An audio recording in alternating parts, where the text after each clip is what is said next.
तो ऐसी स्थिति से बचने के लिए एक हनुमान जी का मंत्र है और बहुत ही सूक्ष्म मंत्र है, ओम हुम हनुमते नमः।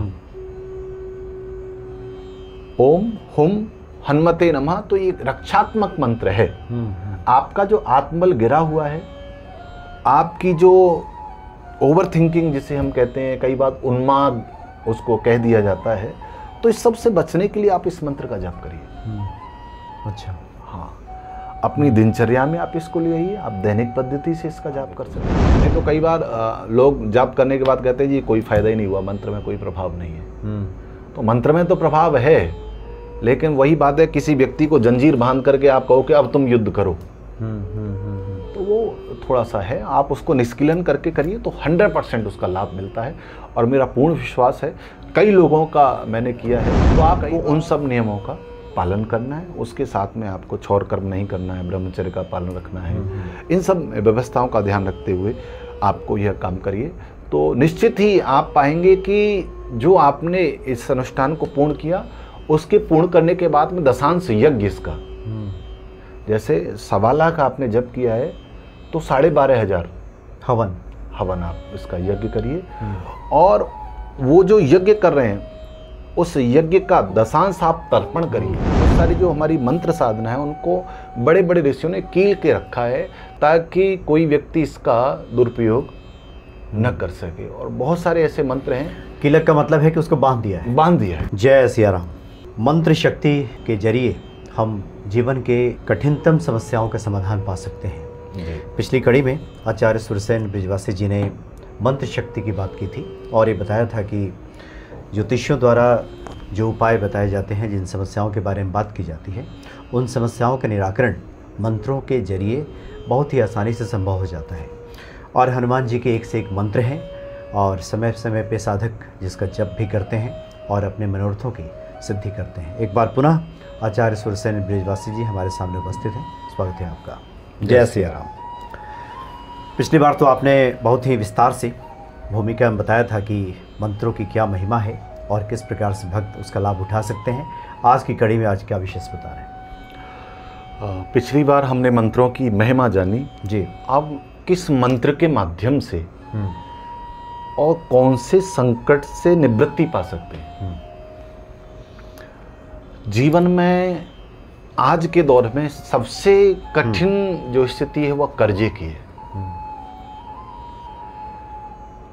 100 व्यक्तियों से आप बात करें तो 90 व्यक्ति ऐसे हैं जो कर्जे से प्रभावित हैं, परेशान हैं और उसका कोई मार्ग नहीं मिल रहा है।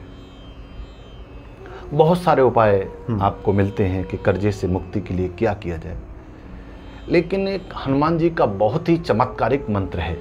अच्छा, हाँ, अगर उस मंत्र का नियमित जाप किया जाए 1.25 लाख की संख्या में, 1.25 लाख, अच्छा, तो निश्चित ही आपके जीवन में वो प्रभावित होता है। हाँ, जैसा कि मैंने पिछली बार भी बताया था कि जो मंत्र होते हैं ना, उन मंत्रों का निष्किलन बहुत जरूरी होता है। निष्किलन, हाँ। कलयुग में क्या है कि बहुत सारी जो हमारी मंत्र साधना है उनको बड़े बड़े ऋषियों ने कील के रखा है ताकि कोई व्यक्ति इसका दुरुपयोग न कर सके। और बहुत सारे ऐसे मंत्र हैं। कीलक का मतलब है कि उसको बांध दिया है कि गलत प्रवृत्ति के लोग इसका दुरुपयोग न कर सके। तो पहले उसको आप ऐसे मानिए कि घर आपका बहुत तरह से अच्छा रेडी है, लेकिन बाहर एक छोटा सा ताला लगा है। आप घर तक पहुंच गए, लेकिन अगर आप उस ताले को खोलेंगे तो बढ़िया घर की व्यवस्था आपको दिखाई देगी। वही निष्किलन है। तो ऐसे ही गुरु लोगों के, संत लोगों के माध्यम से जो मंत्र हैं उनको कीलित किया गया और निष्किलन करके आप, उसकी एक पद्धति होती है, एक आप विधि होती है, उसके माध्यम से आप करते हैं तो बहुत जल्दी प्रभावित होता है। प्रभावित वैसे भी होगा, लेकिन उसमें समय लगेगा। निष्किलन के बाद वो जल्दी से आपके जीवन में प्रभावित होता है।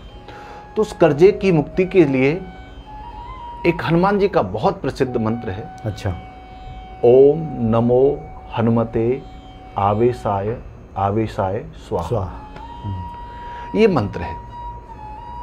तो इस मंत्र को आप सबसे पहले हनुमान जी के सन्मुख बैठिए और उनसे यह प्रार्थना करिए कि प्रभु आपके चरणों में बैठ कर के यह मंत्र मैं आपसे ले रहा हूं। क्योंकि शास्त्रों में कहा गया है कोई भी मंत्र आप गुरुमुख करिए पहले। तो कलयुग में हनुमान जी से बड़ा गुरु कौन है? तो आप उनके सामने बैठिए और 11 बार 21 बार उस मंत्र को इस भाव के साथ में दोहराइए कि पहले हनुमान जी बोल रहे हैं, उसके बाद में फिर आप उसको बोल रहे हैं। तो एक ये हो गया कि आपने हनुमान जी के सन्मुख बैठ करके उसको गुरुमुख कर लिया। क्योंकि कोई भी कार्य करने से पहले गुरु की शरणागति हम होते हैं, तो हनुमान जी की शरणागति हम हो ली। उस मंत्र को आपने ले लिया। उसके बाद में आप उसे अनुष्ठान की पद्धति से करिए। आप 41 दिन में आप उसे पूरा कर पाते हैं, आप उसे 31 दिन में पूरा कर पाते हैं, क्योंकि आप अकेले हैं। तो जितना समय ज़्यादा देंगे उतना ही आप उसे कर पाएंगे। लेकिन फिर भी मेरे हिसाब से अगर आपको कम से कम 3 घंटे प्रतिदिन देते हैं तो 31 दिन में वो आपका 1.25 लाख हो जाएगा। 1.25 लाख हो जाएगा। अच्छा। एक व्यक्ति अगर नियमित रूप से देता है तो 31 दिन में हो जाता है बड़े आराम से। तो आपको उसको करना है। अब उसमें मंत्र के साथ में माला का भी विधान है। आप पहले तो कर्जे की मुक्ति के लिए कर रहे हैं, तो पहले तो आपके हृदय में यह भाव प्रबल होना चाहिए कि मेरे कार्य का उद्देश्य यह है। आप जब संकल्प लेंगे तो आप इस बात को दोहराएंगे कि मैं अमुक कार्य के लिए दे रहा हूँ। दूसरा, आप इसमें जो रुद्राक्ष की माला है जो मैंने धारण की हुई है, इस माला के साथ में आप उस मंत्र का जाप प्रारंभ करिए। और जैसा कि शास्त्रों का नियम है, मंत्र शुरू करने से पहले आप एक माला गणेश जी के नाम से जपिए। ओम गंग गणपतये नमः, इस मंत्र के साथ में पहली माला जब भी आप जप शुरू करें एक माला गणेश जी के नाम की करिए। उसके बाद में जो मंत्र है आप इस मंत्र के साथ में उसका जाप करिए। तो इसी भाव के साथ में आप जाप करिए। और बहुत ज़्यादा विस्तार की इस समय आवश्यकता इसलिए नहीं क्योंकि पिछले अंतराल में हम लोग बता चुके हैं कि अनुष्ठान की पद्धति क्या होती है, नियम क्या होता है। तो आपको उन सब नियमों का पालन करना है। उसके साथ में आपको छौर कर्म नहीं करना है, ब्रह्मचर्य का पालन रखना है। इन सब व्यवस्थाओं का ध्यान रखते हुए आपको यह काम करिए। तो निश्चित ही आप पाएंगे कि जो आपने इस अनुष्ठान को पूर्ण किया उसके पूर्ण करने के बाद में दशांश यज्ञ इसका, जैसे 1.25 लाख आपने जप किया है तो 12,500 हवन आप इसका यज्ञ करिए। और वो जो यज्ञ कर रहे हैं उस यज्ञ का दशांश आप तर्पण करिए, उस तर्पण का दशांश मार्जन करिए और उस मार्जन का दशांश ब्राह्मण भोजन। ये अनुष्ठान का कितना ब्राह्मणों की संख्या हो गई? आप 12.5 का आप दशांश करते हैं तर्पण के लिए तो 12,500 का 1250 बनता है। फिर उसका 1250 का आप दशांश करते हैं तो 125 के आसपास बनता है। उसका 125 आप दशांश करते हैं तो 11 ब्राह्मण, मतलब 11 ब्राह्मण कम से कम आप भोजन करा दीजिए आप। तो उससे आपका ये अनुष्ठान पूर्ण हो जाएगा। हाँ, और उसमें ये है कि आपको यज्ञ की विधि नहीं पता है, आप नहीं कर पा रहे हैं, तो आप किसी ब्राह्मण देवता से प्रार्थना करिए, अर्चना करिए, तो उनसे आप करवा लीजिए। अच्छा, आपने शुरू में 2 महत्वपूर्ण बातें बताई कि मंत्र तो सिद्ध है चूँकि इसकी आवृत्ति है पूरे वातावरण में जी, उसके सुर में खुद के सुर को मिला देना भर है, वो तो पहले से कंपन मौजूद है जी। दूसरा, आपने कहा कि इसका दुरुपयोग ना हो जाए तो उसको किलित कर दिया गया जी, उसको बांध दिया गया है कि कोई ऐसी वैसी प्रवृत्ति के लोग इसका गलत फायदा ना उठा ले। हाँ, अब इसमें कई बार एक जिज्ञासावश, अभी चूँकि कुछ दिन पहले मुंबई से एक भक्त ने लिखा था कि कई बार तो ब्राह्मण उपलब्ध नहीं हो पाते और कई बार अब मुंबई जैसे शहर में अब तो 100 रुपया 125 रुपये ब्राह्मण को दिया है तो ब्राह्मण देवता का भी काम नहीं चलेगा। हाँ, तो कम से कम 1100-1500 तो चाहिए। तो उस सूरत में भी कई बार ब्राह्मण उपलब्ध नहीं हो पाते जैसा कि उन्होंने लिखा था। हाँ। तो क्या ऐसा है क्या कि कोई व्यक्ति खुद अगर उसको निष्क्रिय करना चाहे, सामान्य व्यक्ति, हाँ, तो क्या इतना क्लिष्ट है क्या कि नहीं होगा ऐसा? हाँ, क्या थोड़ा सा पद्धति उसकी हाँ जटिल है और ऐसा तो कुछ नहीं है कि दुर्गम है कुछ जगत में, है ना, लेकिन आप उस पद्धति में जाएंगे तो आप उसे कर सकते हैं निष्क्रिय। ऐसा नहीं है कि नहीं हो सकता है, लेकिन थोड़ा सा क्लिष्ट तो है पद्धति। और बेहतर होगा कि आप किसी के सानिध्य में उसका निष्क्रिय जानकार से करा लें तो ज़्यादा अच्छा, वो ज़्यादा बेहतर है। क्योंकि आप जो समय दे रहे हैं, जो इतनी व्यवस्थाएं कर रहे हैं, तो उसमें बेहतर ये है कि उसका निष्क्रियन कराएं, उसके बाद में फिर आप उसको जपें, तो वो ज़्यादा बेहतर है, ताकि आपको समय पर और शीघ्र से शीघ्र उसका लाभ मिल सके, आप उससे लाभान्वित हो सके। नहीं तो कई बार लोग जाप करने के बाद कहते हैं जी कोई फायदा ही नहीं हुआ, मंत्र में कोई प्रभाव नहीं है। तो मंत्र में तो प्रभाव है, लेकिन वही बात है, किसी व्यक्ति को जंजीर बांध करके आप कहो कि अब तुम युद्ध करो, तो वो थोड़ा सा है। आप उसको निष्क्रियन करके करिए तो 100% उसका लाभ मिलता है। और मेरा पूर्ण विश्वास है, कई लोगों का मैंने किया है। कई बार आपने देखा होगा कि एक व्यक्ति के अंदर अजीब सा भय बना रहता है कि नहीं मैं ये काम नहीं कर सकता, नहीं ऐसा नहीं हो सकता है, नहीं मैं नहीं कर पाऊंगा, जिसे कहते हैं आत्मविश्वास की कमी होना।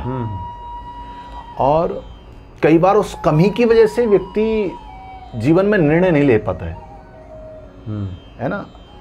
और कई बार व्यक्ति बहुत ज़्यादा सोचने लग जाता है, थिंकिंग जो है ओवर थिंकिंग में कन्वर्ट हो जाती है। तो उस स्थिति में व्यक्ति सब कुछ करने में समर्थ होते हुए भी कुछ नहीं कर पाता है। तो ऐसी स्थिति से निकलने के लिए हनुमान जी का एक बहुत बढ़िया मंत्र है, और हनुमान जी ने तो स्वयं सुंदरकांड में यह करके दिखाया है कि थिंकिंग होना तो बहुत जरूरी है, लेकिन ओवर थिंकिंग करने की कभी भी आवश्यकता आपको नहीं है। ऐसा भी नहीं कि जीवन में हम बहुत ज्यादा सोचते रहेंगे तो कार्य हो जाएगा। सोचिए उतने समय तक जितने सोचने की आवश्यकता है, उसके बाद में कर्म की आवश्यकता, तो कर्म पे आप ध्यान दीजिए। तो ऐसी स्थिति से बचने के लिए एक हनुमान जी का मंत्र है, और बहुत ही सूक्ष्म मंत्र है, ओम हुम हनुमते नमः। ओम हुम हनुमते नमः। तो ये रक्षात्मक मंत्र है।